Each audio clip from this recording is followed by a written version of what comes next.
Hey everyone, Immortal Phoenix here, and welcome back to another video. In today's topic, we will be discussing who will win in a hypothetical, theoretical scenario between 8 Gates of Death and My Guy and Baryon Mode Naruto. Now, I know some of you guys are in the comments probably saying, well, Baryon Mode Naruto wins because he has the ability to train your life force due to his chakra being unstable, and so forth and so on.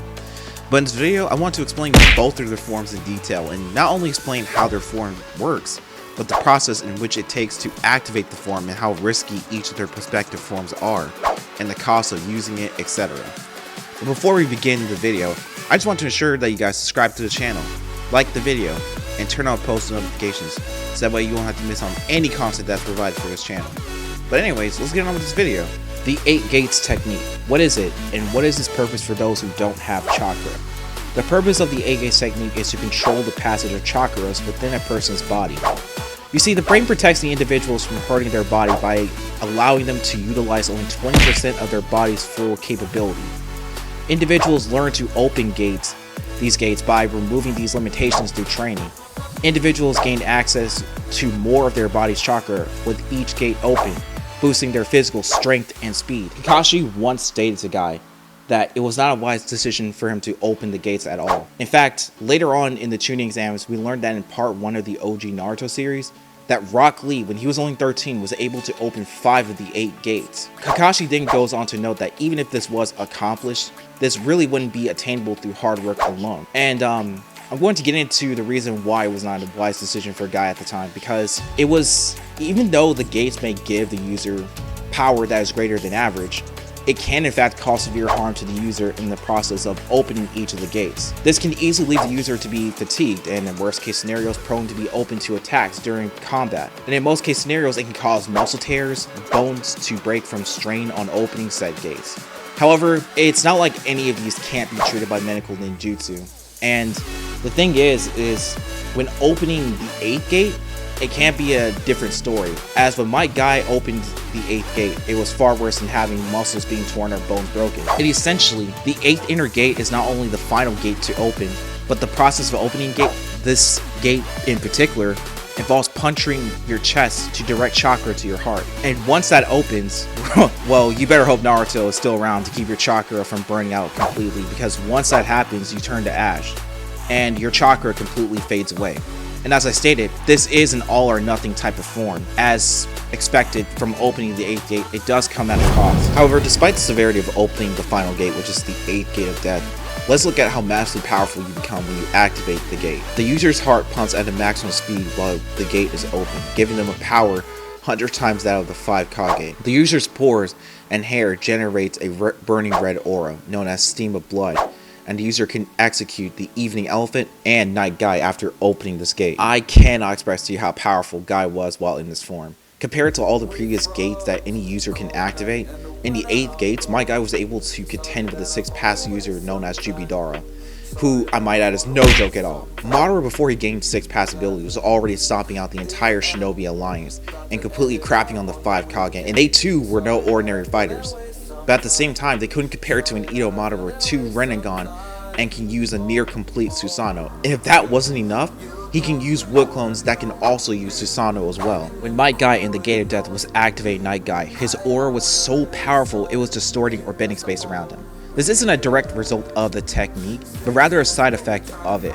And as he charges up in his Night Guy mode, a head of a red dragon appears behind him, signifying that he has become the dragon itself. Then he charges directly at Jubidara and lands a devastating kick so powerful it nearly damages the divine tree. Now, we rambled on about Guy for so long, we forgot about Baryon Mode Naruto, which is probably what you guys wanted to hear. So the question is, how powerful is Baryon Mode? And the answer is immensely powerful.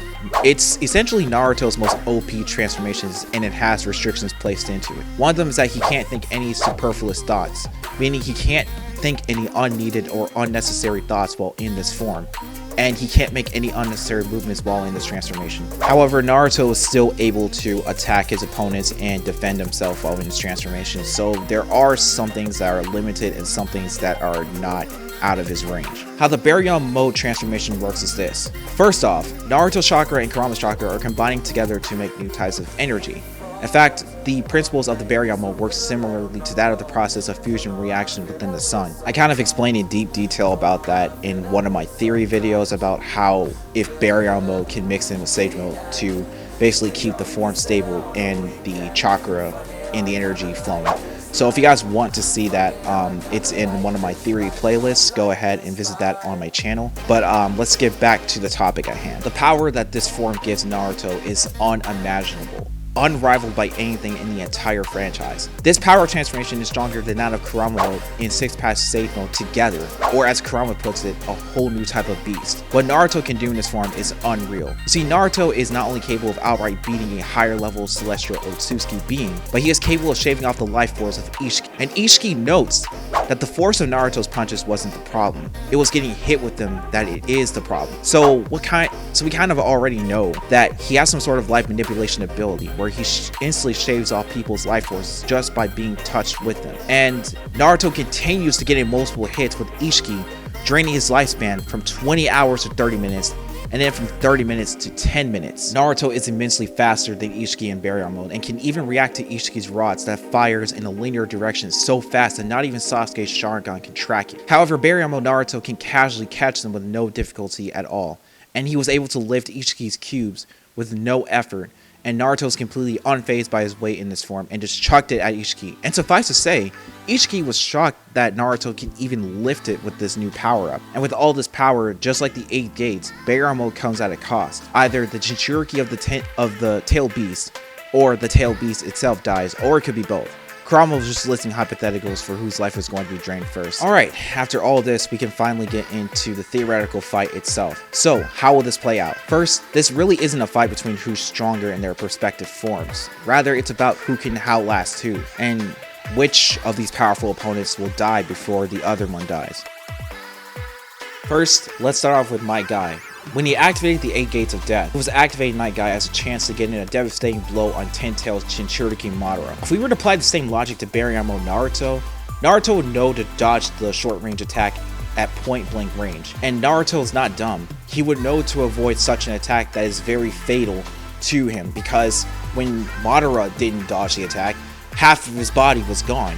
But however, because he has 6 pass, he was able to flat out regenerate his missing body parts. And I have no idea if Naruto can even regenerate his body parts in Baryon mode, knowing that it would require Kurama's chakra to flat out regenerate organs, though I don't think Kurama would be able to give Naruto chakra in this instant because, well, his chakra is completely fading away, so it wouldn't be a good idea for Naruto to just sit there and tank the attack, knowing that it probably would also be the end of Kurama, and Kurama won't be able to give him enough power to just regenerate a limb or an organ. Alright, so here's what I propose. Not only will Naruto dodge the attack with ease, but we know that he probably won't have to worry about attacking Guy, because the moment he doesn't land an attack on Naruto, it's GG's for him at that point. But assuming he doesn't activate Night Guy yet, well, Guy can use the Evening Elephant to try to mobilize Naruto, but the question is, can Baryon mode Naruto even react to Evening Elephant, knowing that Ten-Tail's Jinchuriki Madara could not escape it. On top of that, took devastating damage from the first few punches of the Evening Elephant. And it seems like to me